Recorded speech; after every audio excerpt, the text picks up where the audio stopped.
আপনারা দেখছেন যুগবীক্ষণ, যুগের সাথে মানুষের পাশে সর্বদা এগিয়ে। নমস্কার, যুগবীক্ষণ ডিজিটালের সকল দর্শককে স্বাগত। দিন যখন পূজার ফল শুনে চমকিত হচ্ছেন তো? চমকিত হবেন না, এমনটাই রীতি চলে আসছে বহু বছর ধরে। এই মুহূর্তে আমরা রয়েছি বাঘা যতীনের শ্রী কলোনি দ্বারভূত মন্দির প্রাঙ্গণেতে। প্রতি বছর মকর সংক্রান্তির দিন মহা সাড়ম্বরে ধুমধাম করে মূলত হাসির ডিম দিয়েই পুজো হয়ে থাকে বন দুর্গা মায়ের। যে সমস্ত মায়েদের সন্তান সন্ততি আছে সেই সমস্ত মায়েরা মূলত এই বনদেবী মায়ের কাছে, বন দুর্গা মায়ের কাছে তাদের সন্তানদের মঙ্গল কামনার্থে পুজো দিয়ে থাকেন। প্রতি বছরই এখানে স্থানীয় মানুষের পাশাপাশি বাইরে থেকে বহু মানুষেরা এসে ভিড় করেন এই বনদেবী মায়ের কাছে। তারা তাদের মনস্কামনা এসে মাকে জানান।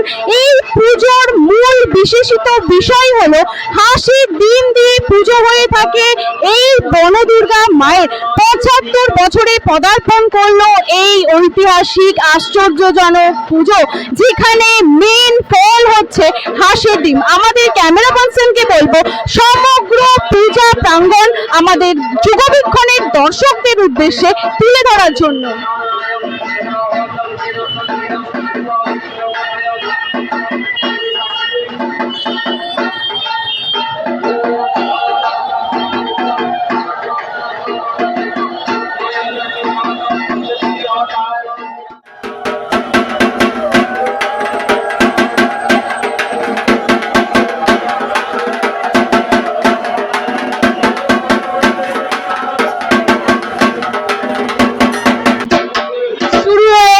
বনদেবী মায়ের পূজা, বন দুর্গা মায়ের পূজা শুরু হয়ে গেছে।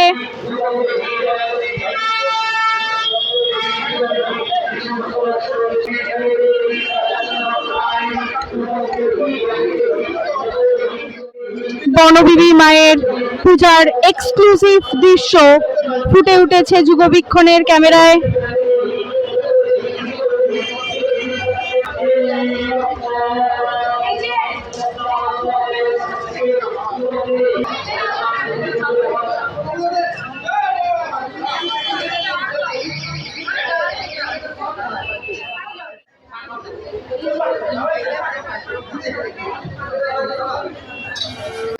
বনদুর্গা মায়ের পূজায় সেই বিশেষ ফল ডিম, এটি সত্যিই একটি আশ্চর্যজনক ব্যাপার।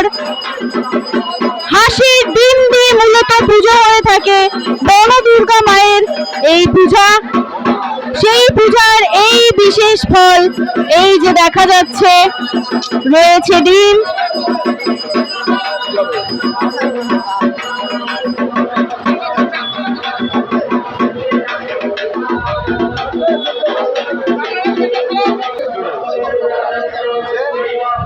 ডিম যখন পূজার ফল,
দ্বারভূত পূজা প্রাঙ্গণ থেকে ক্যামেরায় শুভঙ্কর মণ্ডল ও সুরজিৎ কবিরাজের সঙ্গে তিস্তা মণ্ডলের প্রতিবেদন যুগবীক্ষণ নিউজ ব্যুরো।